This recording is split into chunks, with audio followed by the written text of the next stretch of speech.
Memory: How to Develop, Train, and Use It, by William Walker Atkinson. Chapter 15. How to Remember Music. Like all of the other faculties of the mind, that of music or tune is manifested in varying degrees by different individuals. To some, music seems to be almost instinctively grasped, while to others it is acquired only by great effort and much labor. To some, harmony is natural, and inharmony a matter of repulsion, while others fail to recognize the difference between the two, except in extreme cases. Some seem to be the very soul of music, while others have no conception of what the soul of music may be. Then there is manifested the different phases of the knowledge of music. Some play correctly by ear, but are clumsy and inefficient when it comes to playing by note. Others play very correctly in a mechanical manner, but fail to retain the memory of music which they have heard. It is indeed a good musician who combines within himself or herself both of the two last mentioned faculties, the ear perception of music and the ability to execute correctly from notes. There are many cases of record in which extraordinary powers of memory of music have been manifested. Fuller relates the following instances of this particular phase of memory. Carolan, the greatest of Irish bards, once met a noted musician and challenged him to a test of their respective musical abilities.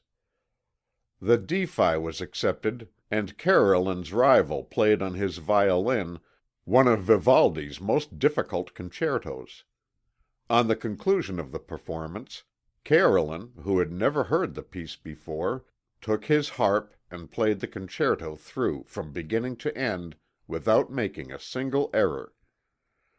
His rival thereupon yielded the palm, thoroughly satisfied of Carolan's superiority, as well he might be.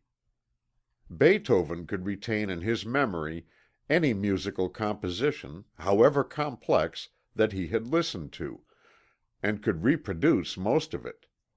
He could play from memory every one of the compositions in Bach's Well-Tempered Clavichord, there being 48 preludes and the same number of figures which in intricacy of movement and difficulty of execution are almost unexampled, as each of these compositions is written in the most abstruse style of counterpoint. Mozart, at 4 years of age, could remember note for note elaborate solos in concertos which he had heard. He could learn a minuet in half an hour, and even composed short pieces at that early age. At 6, he was able to compose without the aid of an instrument, and continued to advance rapidly in musical memory and knowledge. When 14 years old, he went to Rome in Holy Week. At the Sistine Chapel was performed each day Allegri's Miserere, the score of which Mozart wished to obtain, but he learned that no copies were allowed to be made. He listened attentively to the performance, at the conclusion of which he wrote the whole score from memory without an error. Another time, Mozart was engaged to contribute an original composition to be formed by a noted violinist and himself at Vienna before the Emperor Joseph. On arriving at the appointed place, Mozart discovered that he had forgotten to bring his part.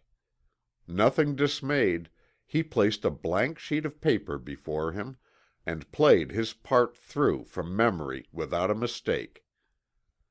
When the opera of Don Giovanni was first performed, there was no time to copy the score for the harpsichord, but Mozart was equal to the occasion.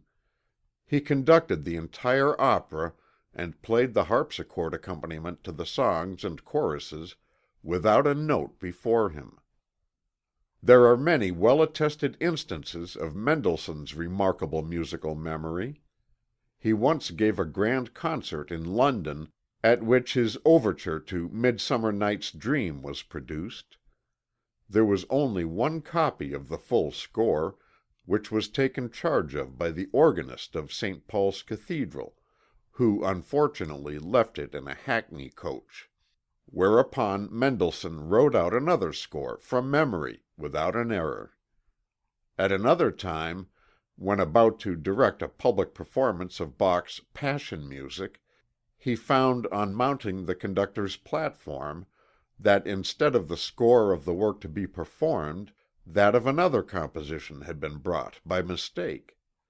Without hesitation, Mendelssohn successfully conducted this complicated work from memory, automatically turning over leaf after leaf of the score before him as the performance progressed, so that no feeling of uneasiness might enter the minds of the orchestra and singers.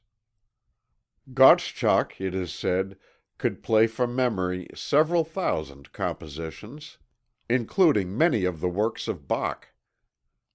The noted conductor, Viennesi, rarely has the score before him in conducting an opera, knowing every note of many operas from memory.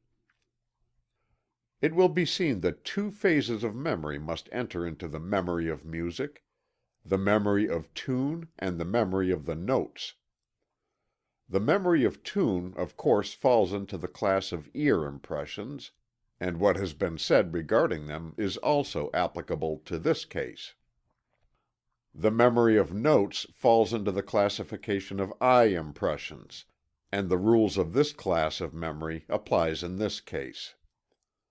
As to the cultivation of the memory of tune, the principal advice to be given is that the student take an active interest in all that pertains to the sound of music, and also takes every opportunity for listening to good music and endeavoring to reproduce it in the imagination or memory. Endeavor to enter into the spirit of the music until it becomes a part of yourself. Rest not content with merely hearing it, but lend yourself to a feeling of its meaning. The more the music means to you, the more easily you will remember it. The plan followed by many students, particularly those of vocal music, is to have a few bars of a piece played over to them several times until they are able to hum it correctly, then a few more are added, and then a few more, and so on. Each edition must be reviewed in connection with that which was learned before, so that the chain of association may be kept unbroken. The principle is the same as the child learning his ABC. He remembers B because it follows A. By this constant addition of just a little bit more, accompanied by frequent reviews, long and difficult pieces may be memorized. The memory of notes may be developed by the method above named, the method of learning a few bars well, and then adding a few more, and frequently reviewing as far as you have learned, forging the links of association as you go along by frequent practice.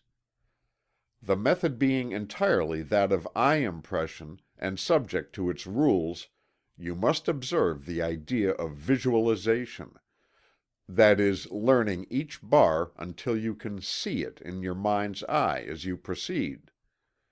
But in this, as in many other eye impressions, you will find that you will be greatly aided by your memory of the sound of the notes, in addition to their appearance.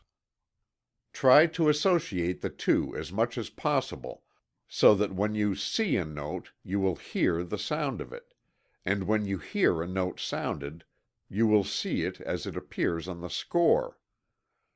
This combining of the impressions of both sight and sound will give you the benefit of the double sense impression, which results in doubling your memory efficiency. In addition to visualizing the notes themselves, the student should add the appearance of the various symbols denoting the key, the time, the movement, expression, etc., so that he may hum the air from the visualized notes with expression and with correct interpretation. Changes of key, time, or movement should be carefully noted in the memorization of the notes. Memorize the feeling of that particular portion of the score, that you may not only see and hear it, but also feel that which you are recalling. We would advise the student to practice memorizing simple songs at first, for various reasons. One of these reasons is that these songs lend themselves readily to memorizing, and the chain of easy association is usually maintained throughout. In this phase of memory, as in all others, we add the advice to take interest, bestow attention, and practice and exercise as often as possible. You may have tired of these words, but they constitute the main principles of the development of a retentive memory. Things must be impressed upon the memory before they may be recalled. This should be remembered in every consideration of the subject. End of chapter 15.